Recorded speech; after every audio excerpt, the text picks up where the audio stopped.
15 वर्षको प्रेम सम्बन्धबाट छुटकारा पाउनलाई मैले 2 महिना अगाडिदेखि जिम जोइन गरेँ।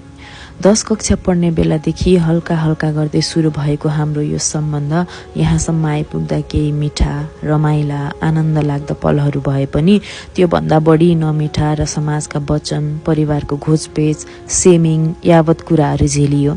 तर पनि म सधैँ पोजिटिभ रही तिम्रो साथ, तिमीसँगको सम्बन्धलाई जस्टिफाई गर्दै आइरहेकी छु। त्यसको लागि कुनै ग्लानी पनि छैन।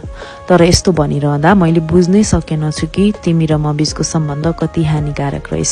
यो टक्सिक रिलेसनसिपले तिमीलाई त होइन, मलाई भने पुरै असर गर्दो रहेछ। यो भन्दा अगाडि पनि तिमीसँगबाट टाढा हुन नखोजेको त होइन, तर तिमीसँगका मिठा, गुलिया, अमिला, पीरा, स्पाइसी पलहरूलाई बिर्सिन नसक्दा टाढा हुन सकिन।